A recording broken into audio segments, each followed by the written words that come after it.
Good morning. How are you doing today, sir? Good morning, sir. Thank you for having me on. I appreciate it. You are such a rock star. You that creativity level that you've got, you are not afraid to step out into the real world going, ta-da, look what we did this time. You got that right.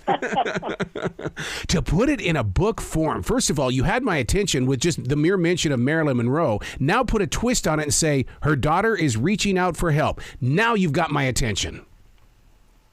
Hello.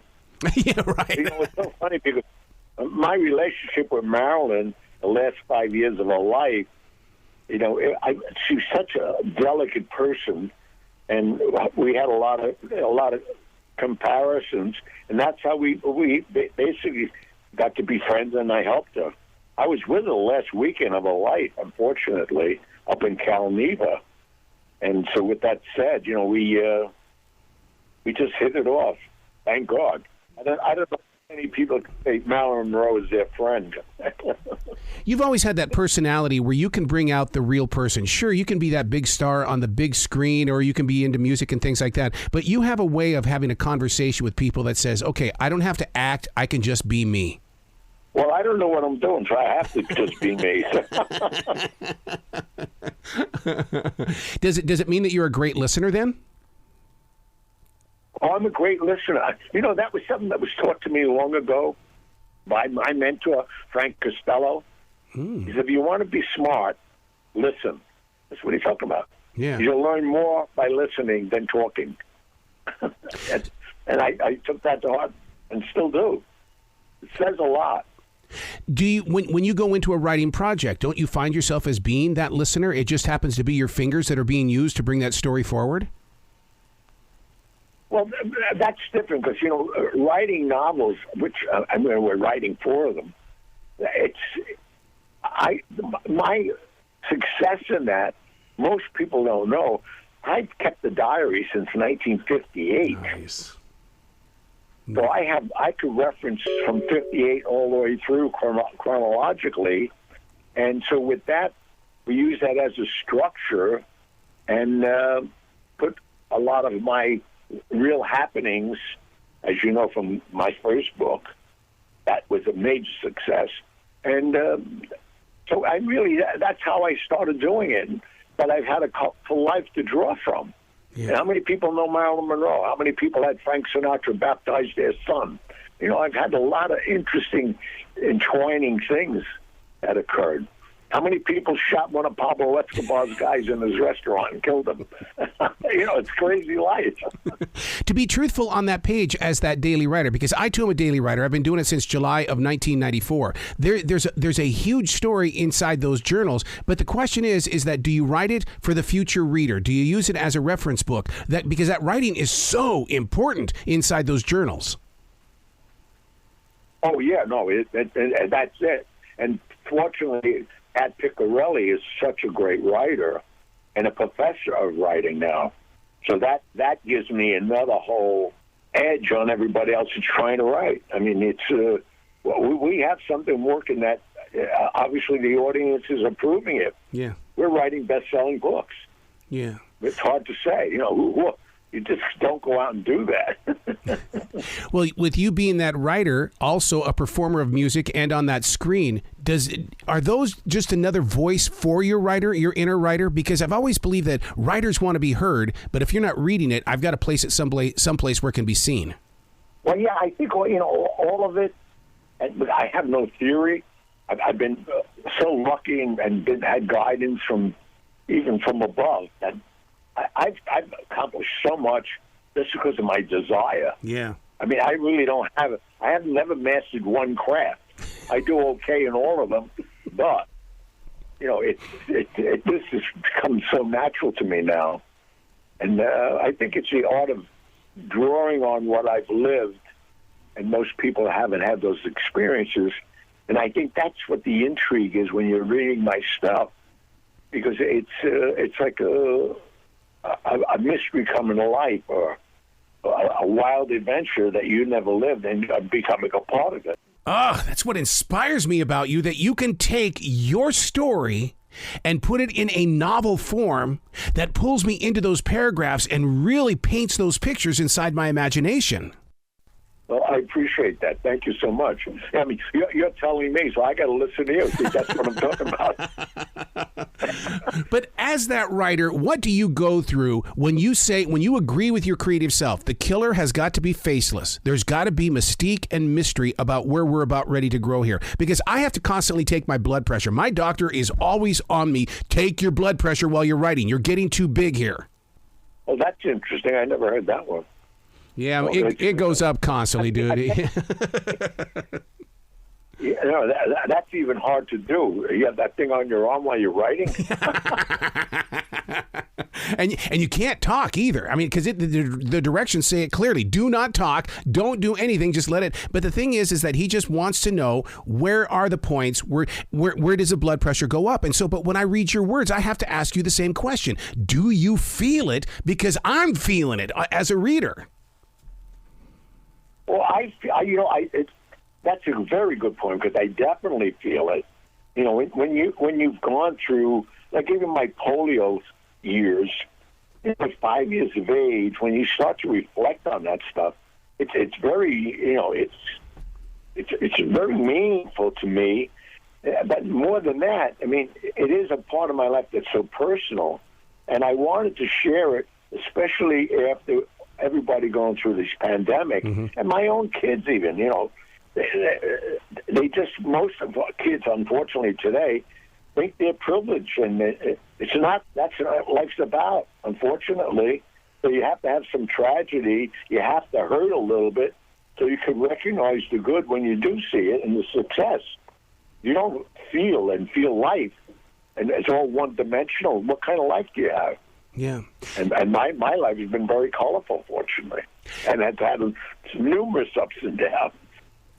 As that published author, though, don't you feel like that you've been called to help lead that generation that went through that lockdown, that put away their creative spirit because they couldn't go anywhere, but we relied on books like The Sixth Family to say, hey, look, you too can write like this. Just follow the story and then be inspired by, because everybody has a story. Exactly. And that's the message, and you got it, fortunately. Yeah. I'm no different than anybody else. I'm not better than anybody else. And obviously I'm not smarter than everybody else. But I'm entertaining you. And that's what we want to be today. We've got enough tragedy in life. You want to be entertained. We turn to novels to take us some other fantasy that they didn't live. And if you enjoy and share the ride, then I achieved my goal. And so has Pat, my co-writer. I wish I could have been one of your friends when you were growing up in Little Italy, because it feels like that you were a student, that you walked around and you were able to embrace tradition with where we were growing as a society, and you were able to say, hey, look, we can make both sides of this work. I'm just going to make sure that I step out there first. Yeah, I mean, I did take advantage of it. A lot of people, as you know, from the neighborhood, they wouldn't even talk about the neighborhood. I glorify it. I mean, I glorify that life. I mean, there's obviously, like any profession, there's some people who step out on it, and the drug scene and the money, I think, destroyed it, like they fictitiously said in The Godfather. Mm-hmm. There was a whole scene that when Brando said, we don't want to be in that business. And there's a reason for it, and here we are today living it. I mean, drugs today is one of the biggest killers for our children. Look at fentanyl and all this stuff that's going on still. That's interesting that you bring up that part about we don't want to be in that business. And the reason why is because, I mean, if you go back and you study that movie, there's a lot to learn from it. So that, like you said, because it's affecting our day today, because everybody follows the money. They want the easy way to get that green stuff in their pocket. Yep. It's greed, unfortunate. We got to watch what that money can do. It can do some good things, but can also poison your soul, and it can also silence your creativity. Have you bumped into a moment like that? Because John Lennon did. He was always bothered by writer's block, and it was like, well, wait a second, let me do some research on writer's block. And to me, what I've learned is it's just we think we suck when we're creating. How do you get beyond your writer's block, or do you even face that? I never think that at all, because this is basically, even these novels are a big part of my life. Mm-hmm. I recall was going on then. And the colorful characters in my life, fortunately, give me so much to write about. See, so it's a novel, but it's not made up. It's telling the story and the structure of the story, and bringing you to the next page. Yes, that's going to keep this thing going. Structuring it. That you have my attention when you say that, because a lot of people don't understand the structure of a story, and that I've always believed that in order for them to turn that page, there's got to be something in that final sentence. Yep, you're right. You must be a great writer. You write? I don't know. I'm totally naive. Have you written novels? Yeah, I've got 7 books out there. But that's what I love about talking with authors, is that we all get to sit down and we get to discuss. I mean, it's like Picasso he loved talking about his artwork, but where were the real people to learn about it? So when people tune into conversations like we're having right now, they're going, "Oh my God, I've got so many books underneath my mattress. I'm never going to release them." But then when they hear us talking as regular people, then they're going, "Well, maybe I should take a chance with Amazon. I think I'll release it." Oh yeah, I mean, Amazon created such a great vehicle for creative people, and because, as you know, most people can never get published. Right. Amazon gives you an opportunity to self-publish if you want, but people like yourself help me. Me being on your show today, I'll sell books. Yeah. But now that's the next thing. How do you get on your show? See, it's always a challenge, which I love challenges. So you got to be ready to take the disappointment before you can go get the challenge.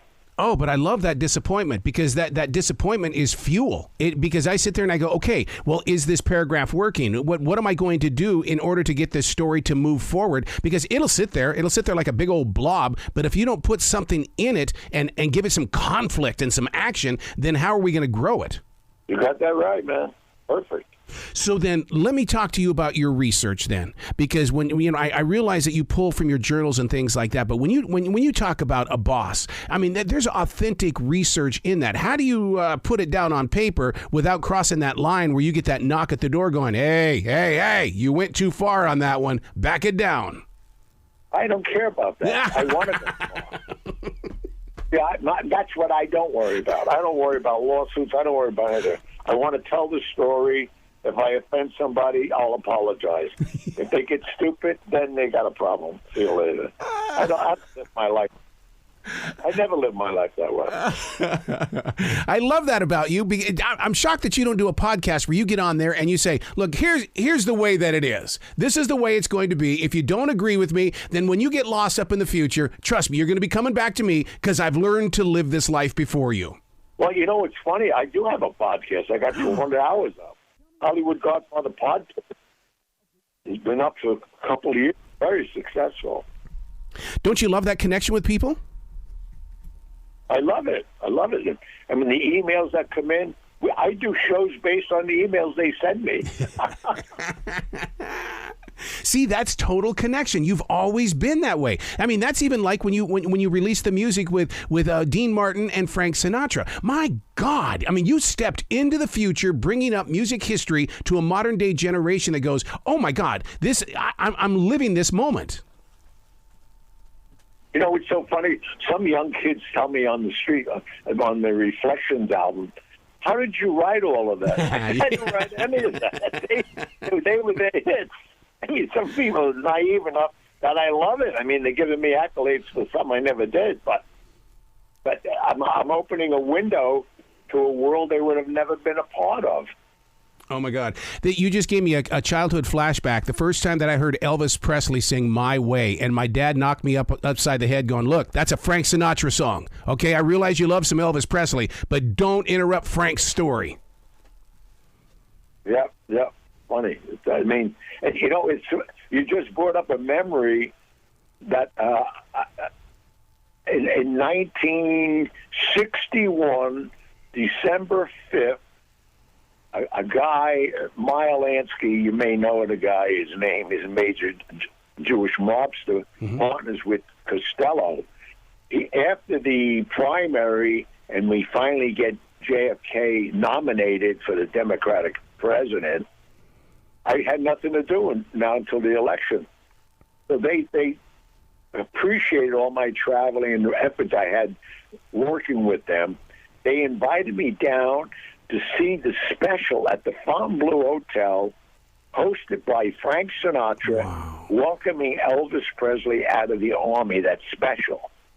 Now, here I am sitting in this audience. I put this in my show now. I bought the clips and everything. So I wrote a musical based on my first book. But people are sitting there saying, like, how did you do this? I didn't do anything. It was like cutting and pasting clips of American history. Yeah. I'll tell you the story that I would love for you to write because of your closeness to Mr. Sinatra is that the very first time that he played in Charlotte was at the Coliseum, and the night that he was to perform, the scoreboard fell. I want you to write a story about there being something deep, dark, and, just a big mystery. It could have happened, should have happened, but oh my God, what happened here? Right. No, I mean, the times I spent with him, in fact, I just got Ava Gardner's heir called me and wants to talk to me because she read both my books already. And she didn't know her aunt. She was a little kid. And I'm meeting with her because I think there's a whole other journey. I was very close to Ava, unbeknownst to even Frank. Because, they all got drunk late at night at Jules Baudel's pool at the Jack and Trotter at the Sands Hotel in Vegas. And I was a 17, 18-year-old kid. Nobody knew why I was allowed to be everywhere. But I was there with the eyes and ears for Costello at that time. And all these ladies took a liking to me. But I spent a lot of genuine quality time with Ava Gardner, which now I'm going to tap into that. And it's going to be me talking to the niece, who's named Ava. Oh, see, I'm so jealous of you that you're able to take your history and your experiences and make them into novels where people can just sit there and they just melt right into that page. That's a brilliant piece of artwork you've got. Thank you, my friend. You got to come back to this show anytime in the future. The door is always, always, always going to be open for you. And I want to talk to you about your music, too. I know that there's got to be more music on the way from you. Yeah, I got so much coming up, fortunately. I'm so proud of the show. I'm touring with it now. I'm just looking at local listings. In fact, I just left Clarksburg, West Virginia. I couldn't even believe this place.